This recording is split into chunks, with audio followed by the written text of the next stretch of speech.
My wife called 911 on me. And for 12 minutes, I honestly believed my marriage was over, my reputation was gone, and the next sound I heard would be the click of handcuffs instead of the woman I had loved for 15 years, saying she was sorry. What I never expected was that the person who changed everything wasn't a judge, a lawyer, or even a police officer. It was a dispatcher who quietly looked at me across a desk days later and asked one question that made my wife stop breathing for just a second. "Mr. Brooks, would you like to hear the entire recording?" My name is Nathan Brooks. I'm 39 years old, born and raised in Ohio, and I've spent nearly 2 decades working as an industrial electrician. My life has never been glamorous. Long hours, steel-toe boots, coffee before sunrise, and coming home smelling like machine oil. I always believed ordinary people solved ordinary problems by talking to each other. I never imagined that one emergency phone call could become the center of my entire life.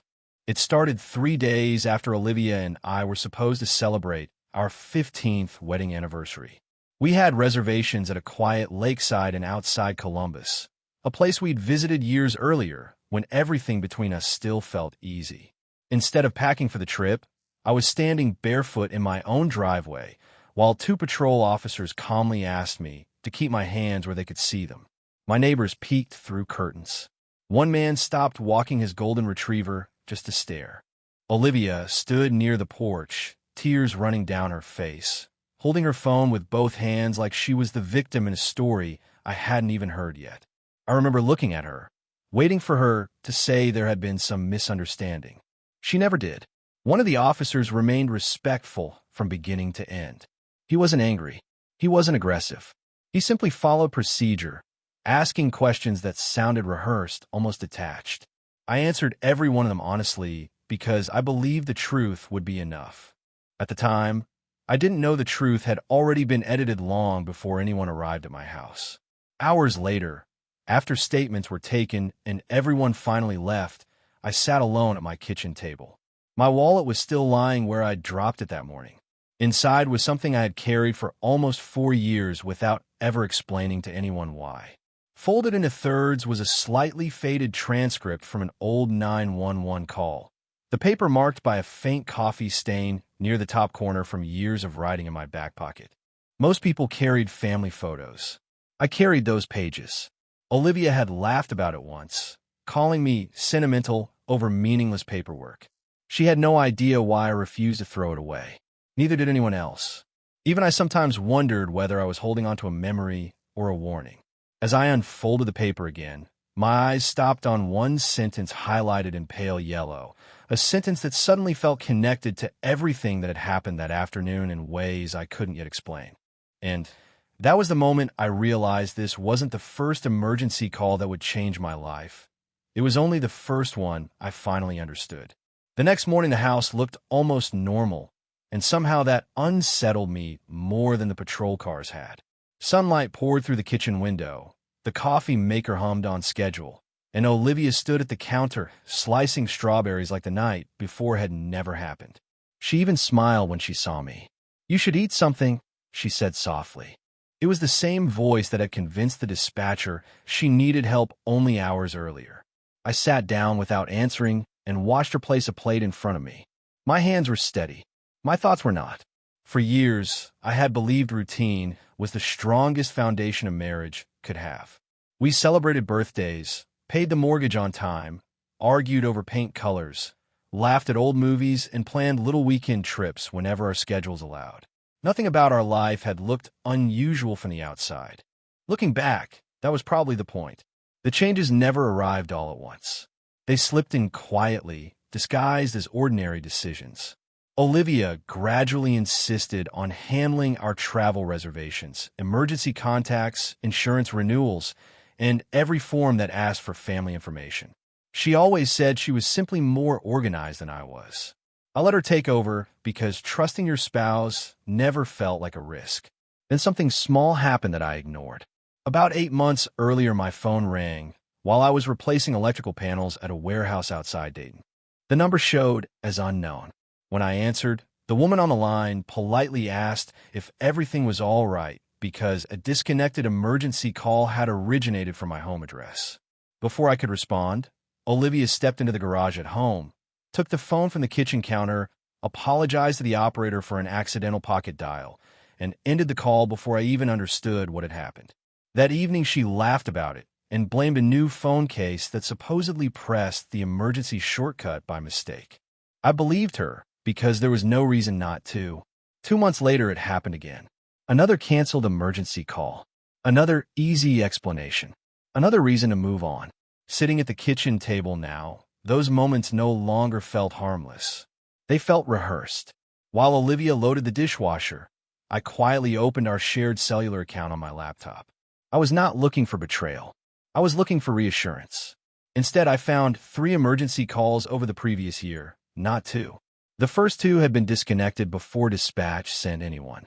The third was the call that brought officers to my driveway. My stomach tightened as I checked the dates again. The oldest call happened on a weekend when I had been fishing with my brother nearly 60 miles away.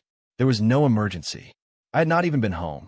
I clicked deeper, expecting the records to end there, but another detail caught my attention. Every disconnected call lasted almost exactly the same number of seconds before ending. Not 12, not 15, 7. 7 seconds every single time. That was too precise to be coincidence.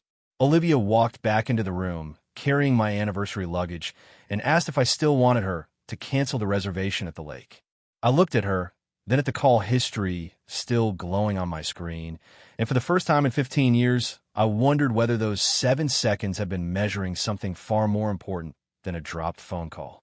The number 7 refused to leave my mind. 3 emergency calls over the course of a year, each one ending after exactly 7 seconds.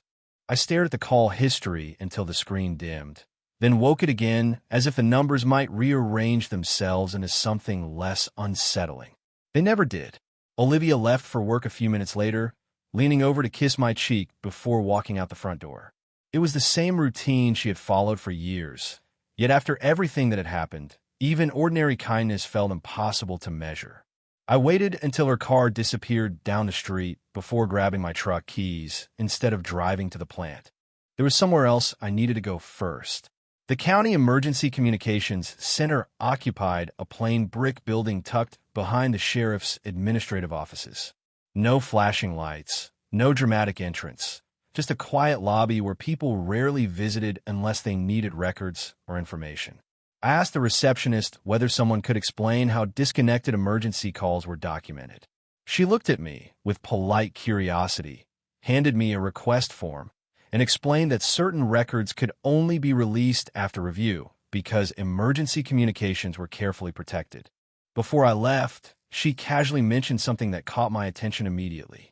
Every disconnected call automatically generated a computer event, even if the caller hung up almost instantly. That event remained in the system whether officers responded or not. It could not simply disappear because dispatch software created the timeline before any person touched the keyboard. Walking back toward the parking lot, I realized those 7 seconds had never really vanished. They had been preserved somewhere inside a system that remembered everything. My phone buzzed before I reached my truck. Olivia. I almost ignored it, but answered anyway. Her voice sounded unusually warm. She asked whether I had calmed down, whether we should put the misunderstanding behind us, whether I still planned to take our anniversary trip once things settled. Then, almost as an afterthought, she asked a question that made every instinct inside me tighten. You did not request any records today, did you? I froze beside the driver's door. I had never told her where I was going. I had not mentioned the communications center to anyone. I answered carefully that I had simply taken a morning off.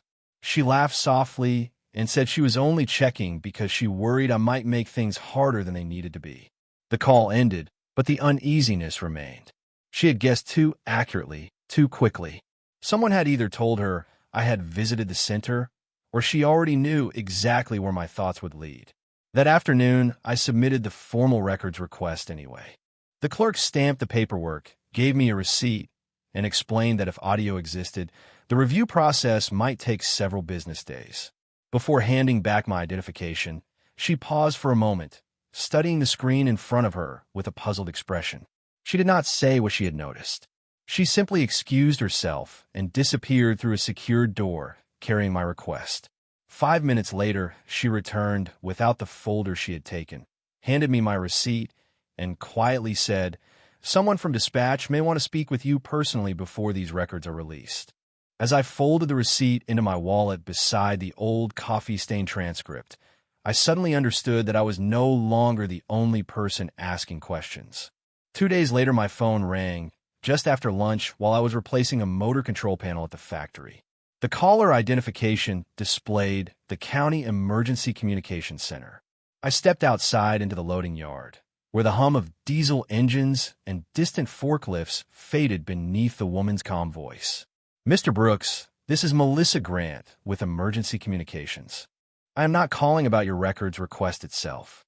I would simply like to ask whether you could stop by this afternoon if you have time." She chose every word carefully, almost as if someone else might be listening.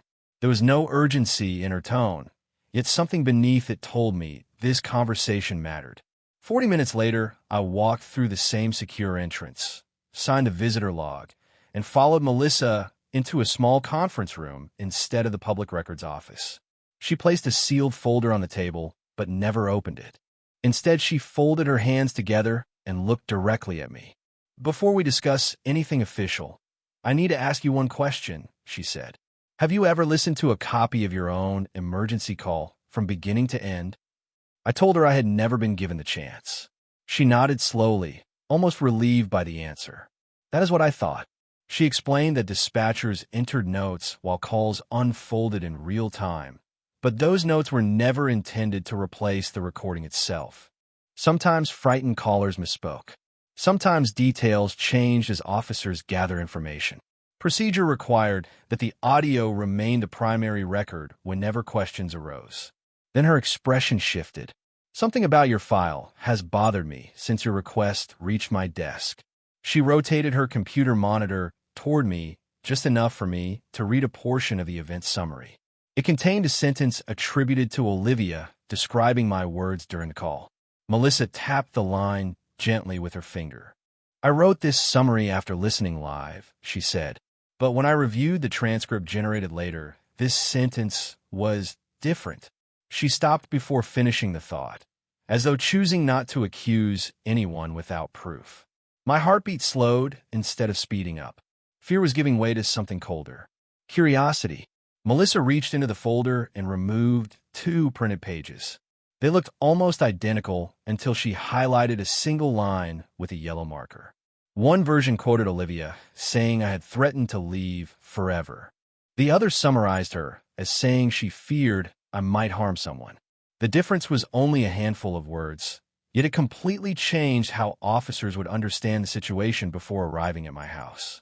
"Summaries should never create meaning that the recording does not support," Melissa said quietly. "That is why this concerns me." I asked whether someone had edited the record. She immediately shook her head. "I do not know that. I only know the wording no longer matches what I remember hearing in real time." Before I could ask another question, a soft knock interrupted us. A supervisor opened the door and informed Melissa that the archived audio retrieval had been delayed because another authorization was now required. He apologized politely, closed the door, and walked away. Melissa stared after him for several seconds before whispering, "That has never happened on one of my cases before." She looked back at me, then at the sealed folder between us, and I realized we were no longer waiting for a recording. Someone else had started waiting for us first. When I left the communications center that afternoon, I expected to feel relieved. Instead, I carried home something heavier than certainty. Melissa had not accused anyone of changing records. She had only admitted that what she remembered hearing no longer matched the written summary, sitting inside the official file. For the first time since the patrol cars had pulled into my driveway, I realized the biggest question was no longer whether Olivia had called for help. It was why the story surrounding that call seemed to keep changing. The following morning, I found Olivia waiting for me in the driveway before I left for work. She was dressed more formally than usual, holding 2 travel mugs of coffee as though we were simply another married couple trying to put a difficult week behind us. She smiled, handed me one of the cups, and quietly said, We cannot keep living like this, Nathan. We need to sign something that says we both misunderstood what happened so everyone can move on. She reached into her purse and produced a neatly folded document inside a clear plastic sleeve. Across the top, I read the words voluntary clarification statement.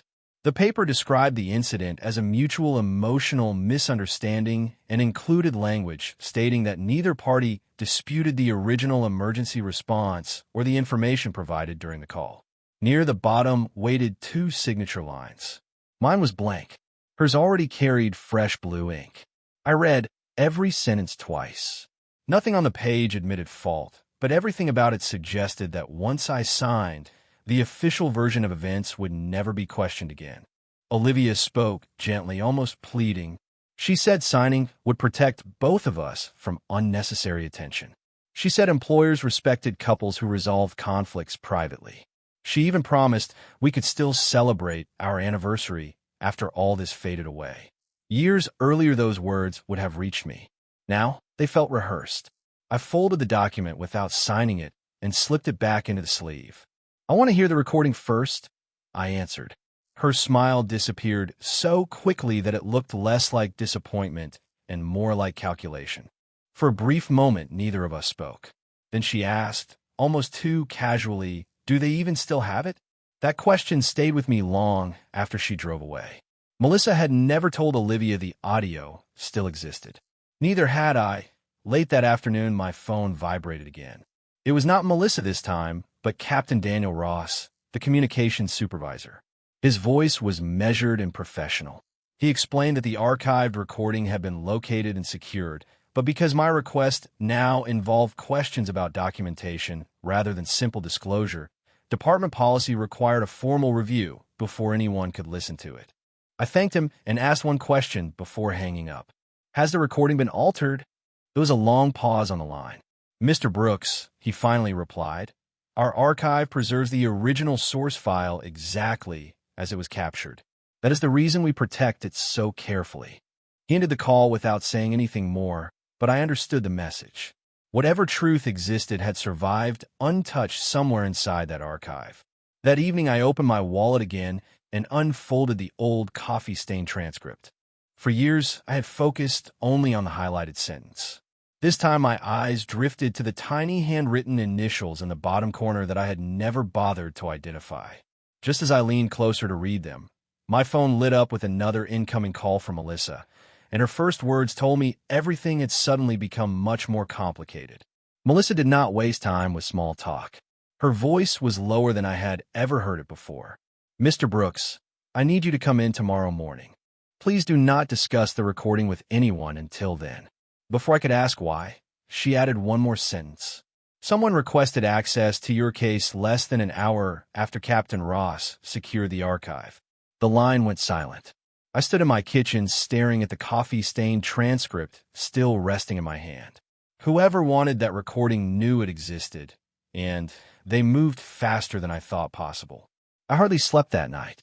Every sound from the street made me glance toward the window. Not because I was afraid of danger, but because I had reached the point where coincidence no longer felt believable.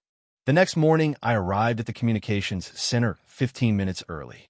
Melissa met me in the lobby instead of asking me to wait. She carried a sealed evidence envelope rather than the plain folder I had seen before. We walked past the conference room and entered a smaller office where Captain Daniel Ross was already seated. He greeted me politely, then slid a visitor acknowledgement form across the table. "Before we continue," he said, "I need to explain that this is an internal documentation review, not a criminal investigation. We are here to determine whether our records accurately reflect the original emergency communication." Those words mattered. Nobody was accusing anyone yet. They were protecting the integrity of the record itself. Captain Ross opened the evidence envelope and removed a printed chain of custody sheet.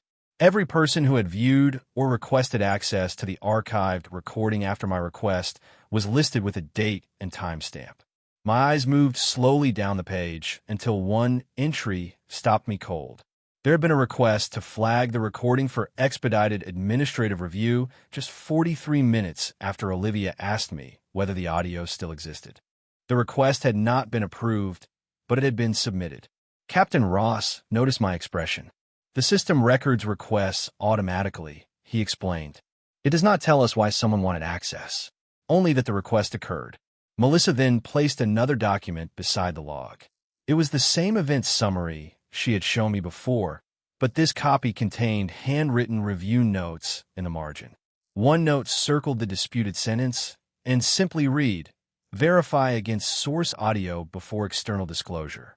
The initials beside that instruction matched the tiny initials I had discovered on the bottom corner of my old transcript the night before. Melissa smiled faintly when she saw me recognize them. "Those are mine," she said. "I wrote that note years ago after another review, because I never trust summaries more than recordings." Suddenly, the faded transcript I had carried for 4 years no longer felt like an odd habit. It had quietly been pointing toward the same principle all along. Captain Ross closed the file and leaned forward. "Mr. Brooks, there's one thing you should know before we play anything." He paused, choosing his words carefully. "The recording preserved in our archive is longer than the portion officers normally hear during dispatch. The system continuously captures audio before the call is fully processed." My pulse slowed instead of racing. I looked at Melissa, then at the sealed media envelope resting on the table between us. If Captain Ross was right, the recording might contain more than the emergency itself. It might contain the moments everyone believed had never been recorded at all. Captain Ross inserted the encrypted archive drive into a secured workstation, and for several long seconds nobody spoke. The room filled only with the quiet hum of the computer as a progress bar slowly crossed the screen. Melissa remained standing beside the desk, her hands folded in front of her, while I sat across from both of them trying to steady my breathing. I had imagined this moment for days, convinced that once the recording started, every unanswered question would disappear. Instead, Captain Ross surprised me by minimizing the audio window before pressing play. "Listen first," he said. "Do not watch the waveform. People tend to search for what they expect to hear." A burst of static filled the speakers, followed by the unmistakable sound of a car door closing somewhere outside my house. Then came footsteps on gravel. I frowned immediately. According to the official timeline, Olivia had already been inside the house when she called. Yet these sounds placed her outdoors before the emergency operator ever answered.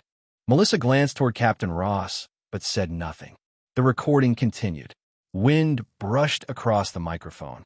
A vehicle passed in the distance. Then Olivia's breathing became audible, uneven but controlled, as if she were preparing herself before speaking. Still no dispatcher. Still no emergency greeting.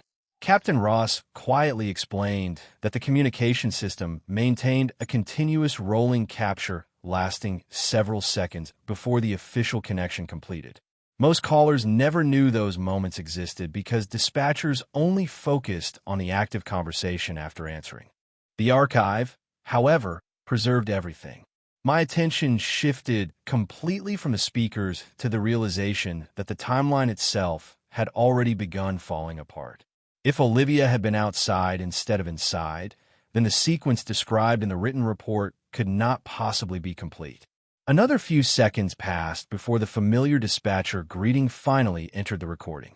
Olivia answered exactly as described in the official transcript, her voice shaking, her words carefully chosen, nothing obviously false, nothing dramatic enough to explain why Melissa had questioned the summary. I almost felt disappointed. Had we built this entire investigation around a misunderstanding after all? Then Melissa reached forward and lowered the volume. "Notice something?" she asked. I admitted that I did not. She rewound only a few seconds, played the same portion again, and this time I heard it. Before every answer Olivia gave, there was the faint sound of paper moving close to the phone. Not random noise. A page turning. Captain Ross nodded. That caught Melissa's attention during her review. Most people never read prepared notes while calling for emergency assistance. My stomach tightened. Olivia had not sounded panicked. She had sounded organized. Melissa reached into the evidence envelope and placed a transparent evidence sleeve on the table. Inside rested a single folded sheet recovered during the documentation review after my request triggered additional examination. She did not open it. She simply slid it toward me and said, "We cannot assume what this is until it is formally authenticated, but if this paper matches what we think it does, the next 30 seconds of the recording are going to mean something very different than they did the first time anyone heard them." Melissa carefully broke the seal on the transparent evidence sleeve, while Captain Ross documented the time on the review form. Inside was a single sheet of yellow legal paper covered with neatly printed sentences. There were no signatures, no letterhead, no official markings, only short phrases separated by blank spaces as though someone had prepared themselves for a difficult conversation. Melissa laid it beside the audio workstation without touching it again. "We recovered this from materials voluntarily provided during the administrative review," Captain Ross explained. "We are not treating it as verified evidence yet. We are comparing it to the recording." He restarted the archive from several seconds before the dispatcher answered. The same footsteps crossed the driveway. The same breeze brushed the microphone. Then Olivia inhaled deeply, almost exactly where the first sentence appeared on the yellow page. My eyes moved back and forth between the paper and the speaker. When the dispatcher greeted her, Olivia delivered her first response almost word for word from the sheet lying on the table. She paused in precisely the same places. Even the hesitation sounded practiced instead of spontaneous. Melissa quietly placed a ruler beneath the second printed line while the recording continued. Again, Olivia's words matched nearly perfectly. Nobody in the room celebrated. Nobody accused her of anything. The silence itself became heavier than any argument could have been. Captain Ross finally spoke. Reading prepared notes during an emergency call is not, by itself, improper. People sometimes write down important medical information or addresses. He let that thought settle before adding, "The concern begins if those notes were prepared to create a narrative rather than report unfolding events." I felt something inside me shift. Until that moment, I had still been searching for a misunderstanding that could somehow preserve the marriage I thought I had. Listening to those measured sentences erased that hope. This was no longer about emotion. It was about intention. Melissa rewound the recording once more, but this time she stopped before the dispatcher's greeting altogether. "This is the section I asked the archive team to preserve exactly as captured," she said. "Do not focus on the words. Listen to the timing." The speakers filled with faint ambient sounds again. A distant engine went across the phone, paper sliding against fabric. Then, just before the connection tone that signaled the dispatcher joining the call, another voice entered for less than 2 seconds. It was quiet, almost swallowed by the microphone rubbing against clothing, but it was unmistakably Olivia speaking before she believed anyone else could hear her. Captain Ross immediately paused the playback. He looked at both of us before saying, "We have enhanced this portion only for clarity. Nothing has been added or removed." Melissa pressed another key. The background noise softened. Olivia's voice became clearer. She was not speaking to the dispatcher. She was speaking to herself in a calm, deliberate whisper. "Do not forget the second page." Every muscle in my body went still. The yellow legal sheet on the table only contained one page. Melissa slowly reached beneath the folder that had arrived with the administrative review and removed another sealed evidence sleeve that none of us had opened yet. Through the clear plastic, I could see the corner of a second folded page waiting inside. And for the first time since this nightmare began, I realized the truth we had been chasing had been incomplete from the very beginning. Captain Ross documented the opening of the second evidence sleeve before anyone touched the paper inside. Melissa unfolded it carefully and placed it beside the first page. Together, they formed a complete script. The missing second page was not a confession, nor was it dramatic. It was simply a continuation of the same carefully organized prompts Olivia had apparently prepared for herself before dialing the emergency number. Several lines had small checkboxes beside them. One instructed her to repeat that she felt unsafe if she became emotional. Another reminded her to stay focused if she was interrupted. Then my eyes stopped on a sentence that made everything inside the room suddenly fit together. It read, If he says those words again, stop talking and let dispatch hear them naturally. Nobody spoke for several seconds. Melissa slowly looked toward Captain Ross, who reached for the archived recording one final time. We now have a specific point to verify, he said quietly. The playback resumed from the preserved buffer. The wind rustled again. The paper shifted against the phone. Then Olivia's calm whisper returned, clearer than before after the enhanced review. If he says those words again, they will believe me. A fraction of a second later, she took a steady breath. The dispatcher answered, and the official emergency call began exactly as it had always existed in the archive. No edits, no missing audio, just a complete recording that nobody had requested to hear from the beginning until now. Melissa leaned back in her chair without saying a word. She did not need to. The recording answered every question that had followed me since the patrol cars arrived at my driveway. Captain Ross closed the evidence folder and explained that the department's responsibility was not to decide what happened inside my marriage. Their responsibility was to preserve an accurate record. The event summary would be corrected to reflect the original source audio. The documentation review would remain attached to the file, and every future request would reference the archived recording rather than the disputed summary. No celebration followed. No one declared victory. The truth simply settled into the record where it had belonged from the beginning. Before leaving, I reached into my wallet and unfolded the old coffee-stained transcript one last time. For 4 years, I had carried it without fully understanding why I could never throw it away. Melissa smiled when she saw it and pointed to the faded handwritten note beneath her initials. I finally read the words clearly. Always request the full recording. Years earlier, I had treated that sentence like an odd reminder. Now, I understood it had quietly protected me long before I knew I would ever need it. I folded the transcript along the same worn creases, slipped it back into my wallet, and walked outside into the cool Ohio afternoon.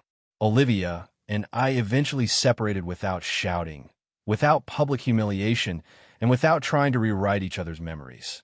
Some people believe trust disappears in a single moment. I learned something different. Trust can be hidden beneath incomplete stories, restored by patient documentation, and preserved by ordinary people who refuse to let the record end before the whole truth has been heard. I no longer carry that faded transcript because I am afraid. I carry it because every time I feel tempted to judge a story too quickly, I remember the dispatcher who quietly asked whether I wanted to hear the entire recording.